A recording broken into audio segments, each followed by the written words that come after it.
Hello बच्चों, आज हम लोग क्लास 12th का जो चैप्टर है केमिकल काइनेटिक्स उसका एक इम्पॉर्टेंट टॉपिक देखने जा रहे हैं जिसका नाम है order of reaction.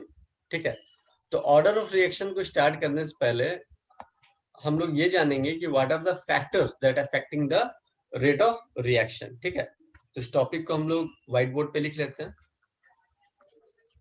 Factors affecting rate of reaction. ठीक है, तो रिया बताइए कौन कौन सा फैक्टर है जो इफेक्ट कर सकता है। Temperature, temperature, very good. दूसरा concentration of reactant, concentration of reactant, very good. फिर थर्ड क्या हो सकता है? Catalyst, catalyst. nature, ठीक है, फोर्थ बताइए। Nature of, nature of reactant. Very good. तो आप लोगों को क्या पता है कि रिएक्टेंट क्या है, प्रोडक्ट क्या है? पता है वो? जी सर। और आप लोग मुझे ये बताइए सबसे पहले कि लाइक केमिकल रिएक्शन में होता है क्या, मेन चीज क्या होता है? अगर मान लो कोई चीज केमिकल केमिकल रिएक्शन अगर मैं बोलूं आपसे तो आपके दिमाग में क्या जाना चाहिए? केमिकल रिएक्शन का मतलब क्या हो गया? दो तीन चीजों का रिएक्शन होना। केमिकल रिएक्शन का मतलब ये होता है, आपके दिमाग में ये जाना चाहिए कि मॉलिक्यूल्स का कोलिजन, कोलाइड करना। ठीक है, तो जितना मॉलिक्यूल जी ज्यादा सर। कोलाइड करेगा रेट ऑफ रिएक्शन उतना ही अच्छा होगा। ठीक है, जी तो सर। चलिए, तो सबसे पहले हम लोग देखते हैं कि हमारा जो rate of any chemical reaction है वो किसके प्रोपोर्शनल होगा। तो किसके प्रोपोर्शनल होगा? Concentration of reactant. ये तो हम लोग फिजिकली देख पा रहे हैं। क्या हम लोग बोलेंगे? Rate of reaction, rate of reaction is directly proportional to, क्या बोल रहे हैं हम लोग? Concentration of reactant, Concentration of reactant. Concentration of reactant. ठीक है, लेकिन ये जो कंसंट्रेशन ऑफ रिएक्टेंट हम लोग ने डायरेक्टली प्रोपोर्शनल बोल दिया, बट आप अपने बुक में देखोगे तो इस पे पावर एन भी लगा होता है। तो ये पावर एन है क्या? ये जो एन है इसी को बोलते हैं ऑर्डर ऑफ रिएक्शन। क्या बोलते हैं? Order of a reaction. आया समझ में? तो अब ये ऑर्डर ऑफ अ रिएक्शन तो बोल दिया, बट सर ये एन होगा क्या? हो सकता है ये इंटीजर हो सकता है ये फ्रैक्शन। ठीक है, तो एन कुछ भी हो सकता है, इंटीजर भी हो सकता है और फ्रैक्शन भी हो सकता है। आया रिया समझ में? जी सर। ठीक है, अब मुझे ये बताओ, जैसे मान लो एक केमिकल रिएक्शन, मतलब एक एग्जांपल मैं लिख रहा हूँ। जैसे मान लो small A capital A plus small B capital B small C capital C. तो यहाँ पे आप लोग मुझे बताइए कि ए और बी क्या है, कैपिटल ए और बी क्या है, और अच्छा ए बी सी है ना, और यहाँ पे कैपिटल सी क्या है, ये बताइए। ए बी सी स्टोमेट्रिक कोफिशिएंट है ना। ठीक है, तो इसको मैं एससी से डिनोट कर देता हूँ, स्मॉल मतलब कि शॉर्टकट में। ए बी क्या है? रिएक्टेंट है, रिएक्टेंट। Reactant, और सी क्या है? प्रोडक्ट। product. समझ में आया? अब मैं ये कह रहा हूँ कि जी जो सर। मेरा एससी है ये जो है वो चेंज हो सकता है, क्योंकि इस केमिकल इक्वेशन को हम लोग बहुत तरीके से बैलेंस कर सकते हैं। अलग अलग बच्चा अलग अलग तरीके से बैलेंस करेगा। ठीक है, लेकिन अब मैं मेरा क्वेश्चन ये है कि ऑर्डर ऑफ अ रिएक्शन जो है वो किस पे डिपेंड करता है? मतलब कैसे हम लोग फाइंड आउट कर सकते हैं? थ्योरेटिकली फाइंड आउट कर सकते हैं? नहीं, रिएक्शन करवा के। हाँ, मतलब एक्सपेरिमेंट के थ्रू। तो यहाँ पे मैं नोट करके लिख देता हूँ, कि order of chemical reaction, order of chemical reaction only find out by experiment. आया रिया समझ में? जी सर। ठीक है। अब बोलोगे सर एग्जाम में अगर मान लो आ गया तो हम वहां पे बैठ के एक्सपेरिमेंट थोड़ा करेंगे, तो आपको हो सकता है कभी एन की वैल्यू दे दे या आपको कुछ हिंट दे कि जिससे आप लोग एन की वैल्यू फाइंड आउट कर पाओगे। नहीं आया समझ में? Yes sir. चलिए, इसके बाद अगर जी मैं सर। आपको बोलूं कि अगर मैं ऐसा कुछ लिख दूं, जैसे मान लो rate is directly proportional to A raised power P and B raised power Q. ठीक है, अगर मैं लिख दिया तो यहाँ पे हमारा P क्या है, Q क्या है, और चलो पहले P और Q बताओ, P क्या होना चाहिए रिया बताओ। अभी देखो हम लोगों ने क्या अभी पढ़ा था कि rate is directly proportional to concentration of reactant के पावर में एन। एन क्या था? ऑर्डर। ठीक है, तो यहाँ पे भी जो P है वो ऑर्डर से ही रिलेटेड होना चाहिए, बट ये किसके पावर में है? ए के पावर में है, तो हम लोग क्या लिखेंगे? हम लोग क्या लिखेंगे? Order of reaction with respect to reactant A. आया समझ में? फिर Q को क्या लिखेंगे? Order of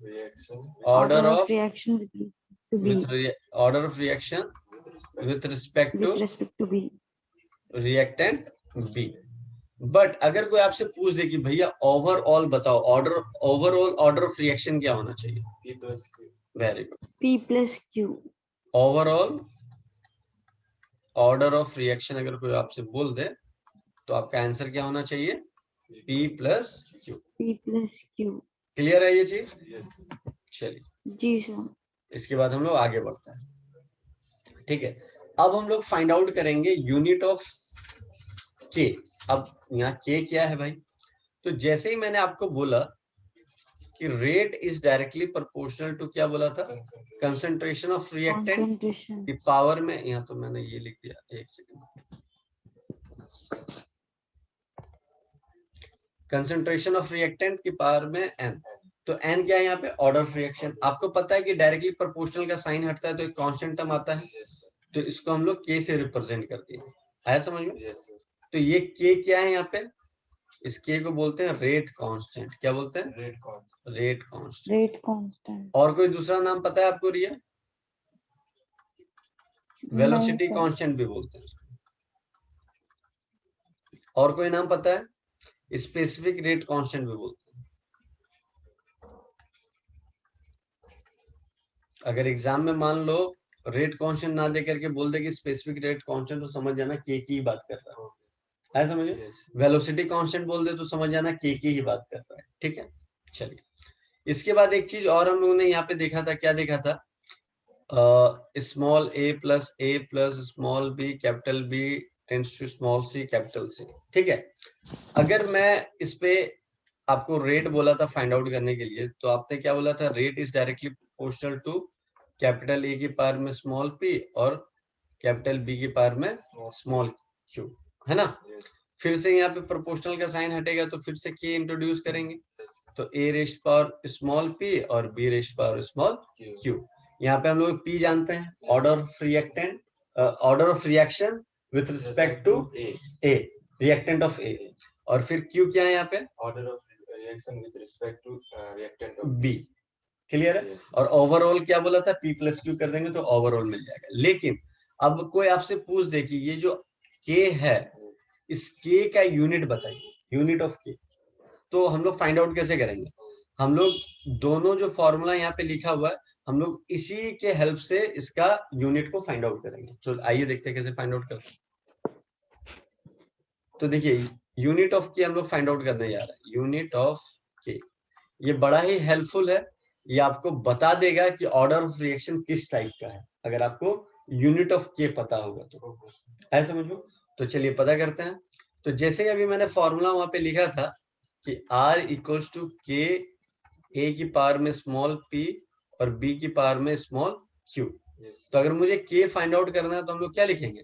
R upon a की पावर में स्मॉल q और b की पावर में स्मॉल q। ठीक है, तो अब मुझे ये बताइए कि रेट जो है यहाँ पे आर जो मैंने लिखा है, ठीक है, तो इसका यूनिट क्या होता है? मोल। मोल पर लीटर टाइम। मोल पर लीटर। तो यहाँ पे मोल लिख दिए अपॉन लीटर लिख दिए और टाइम लिख दिए, ठीक है। अब ये जो हमारा ए और बी है ये क्या है बताइए? ये रिएक्टेंट है। हाँ, तो इसका ऑर्डर क्या होगा? मोल पर लीटर नहीं, मोल पर लीटर। तो इसका लिख देंगे हम लोग, यहाँ पे क्या लिखेंगे? मोल पर लीटर। लेकिन अब ध्यान से देखना कि ये दोनों तो सेम है। तो अगर देखो ध्यान से, a m into a n, अगर बेस सेम होता है तो पावर क्या हो जाता है? ऐड हो जाता है। तो Add यहाँ हो पावर जाता है। क्या है? P प्लस क्यू है। तो यहाँ पे क्या लिख देंगे? P plus Q. और P प्लस क्यू क्या होता है? अभी हम लोगों ने पढ़ा था N। Overall order of reaction N हो जाएगा। तो हम लोग क्या लिखेंगे? अच्छा, ये दोनों को हम लोग इधर सेपरेट कर देते हैं। तो ये हो जाएगा मोल पर लीटर, है ना। और टाइम को अगर मैं ऊपर लेके जाता हूँ तो इनवर्स नहीं हो जाएगा? टाइम इनवर्स हो गया। और इसको हम लोग क्या लिख सकते हैं? 1 अपॉन मोल पर लीटर, क्या लिखेंगे? N। क्लियर है? कोई दिक्कत नहीं। अब जरा ध्यान से देखना फिर से, अब जरा ध्यान से देखना, ये वाला टर्म सेम है। अगर मैं इसको ऊपर लेके जाता हूँ, जैसे यहाँ पे मैं कर देता हूँ मोल पर लीटर, ठीक है, इसके पार में कुछ नहीं है तो 1। अब ये वाला ऊपर जाएगा तो क्या हो जाएगा? -1। हाँ, मोल पर -1। लीटर माइनस एन ना होगा, पावर एन है तो एन होगा। और टाइम तो भाई है ही माइनस में, है ना, पावर -1। तो जब देखो फिर से बेस सेम तो पावर ऐड नहीं हो जाएगा। तो क्या आ गया? देयरफॉर के का यूनिट हमको मिल गया मोल पर लीटर 1 माइनस एन टाइम -1। तो ये हो गया हमारा यूनिट ऑफ रिया। आया समझ में ये? जी सर। चलो अब हम लोग फाइंड आउट करेंगे ऑर्डर ऑफ रिएक्शन। 1 - n कैसे हो गया? -n था ना। बेस सेम है ना रिया, तो ऐड होता है ना। जी सर, जी सर। तो 1 प्लस एन तो माइनस है, तो 1 माइनस एन ही लिखेंगे, है ना। जी सर। ठीक है, चलिए इसके बाद आगे हम लोग बढ़ते हैं। अब हम लोग देखते हैं order of reaction 0, order of reaction, order of reaction, ठीक है। अगर हमने 0 ऑर्डर ले लिया तो क्या होगा? तो फॉर्मूला साइड में लोग लिख लेते हैं। के का एक फॉर्मूला क्या है? के इक्वल्स टू मोल पर लीटर 1 माइनस एन, फिर क्या था? Time inverse. तो ऑर्डर ऑफ रिएक्शन, अगर मैं ऑर्डर ऑफ रिएक्शन 0 ले लूं, मतलब एन की वैल्यू 0 ले लूं, तो के क्या आ जाएगा बताना? के मोल पर लीटर टाइम। आया समझ में? तो कहीं पे अगर ऐसा लिखा रहेगा तो समझ जाना वो 0 ऑर्डर रिएक्शन। क्लियर है? अब देखिए, अगर मान लो मैंने n इक्वल टू 1 ले लिया, तो n इक्वल टू 1 ले लिया, फर्स्ट ऑर्डर रिएक्शन बोल रहा हूँ मैं। तो n इक्वल टू अगर 1 लिया तो k की वैल्यू क्या आ जाएगी? k इक्वल टू मोल पर लीटर 1 माइनस 1 और टाइम इनवर्स। तो अगर किसी के पावर 0 होता है तो क्या हो जाता है? 1 कंसिडर होता है। तो मेरा सिर्फ टाइम इनवर्स रहेगा यहाँ। रिया कोई दिक्कत? No sir. ठीक है। अब देखो एग्जाम में आप लोग एमसीक्यू क्वेश्चन में कैसे पूछ देगा, आप लोगों को जैसे ऐसे दे देगा कि k equals to 4 minute inverse, ठीक है। अब बोलेगा कि ये कौन सा ऑर्डर ऑफ रिएक्शन है बताइए? First order of reaction. क्यों है? क्योंकि टाइम इनवर्स इसका यूनिट है। तो आप लोग इसको यूनिट को देख करके आप लोग क्या बोल दोगे? ये फर्स्ट ऑर्डर रिएक्शन। रिया आया समझ में? जी सर। क्लियर है? अगर यही आपको Yes, सेकेंड ऑर्डर रिएक्शन निकालना रहेगा तो आपको क्या कर दो? 1 माइनस 2 कर दोगे। तो 1 माइनस 2 कर दोगे तो क्या हो जाएगा? मोल पर लीटर -1 मतलब इनवर्स टाइम -1। ठीक है। तो ये यूनिट आप लोग याद रखिएगा, तो इससे क्या होगा कि आप एमसीक्यू क्वेश्चन में आराम से सॉल्व कर पाओगे। ठीक है, तो ये था आज के वीडियो पे। हम लोग ऑर्डर ऑफ रिएक्शन पढ़ लिए हैं। क्या क्या पढ़े एक बार फटाफट रिकॉल कर लेते हैं। हम लोगों ने सबसे पहले क्या देखा? Factor affecting the rate of reaction, 4 factor है, ठीक है। उसके बाद हम लोगों ने क्या देखा कि रेट ऑफ रिएक्शन किसके डायरेक्टली प्रोपोर्शनल होता है? Concentration of reactant, power n, n क्या और ऑर्डर ऑफ रिएक्शन ठीक है। उसके बाद हम लोगों ने एक रिएक्शन के ऊपर देख लिया, फिर हम लोगों ने क्या देखा, यूनिट ऑफ के देख लिया। यूनिट ऑफ के की हेल्प से हम लोगों ने ऑर्डर ऑफ रिएक्शन देख लिया कि 0 पे क्या होगा, 1 पे क्या होगा, 2 पे क्या होगा। तो ये सारी चीजें आप आज हम लोगों ने सीखी है इस वीडियो पे, ठीक है। तो नेक्स्ट वीडियो जो रहेगा इसके आगे का टॉपिक का रहेगा, और आई होप आप लोगों को ये समझ में आया होगा। नहीं समझ में आने से आप लोग कमेंट करना, फिर से मैं डाउट क्लासेस भी रख लूंगा इसके ऊपर, ठीक है। Till then bye bye, take care.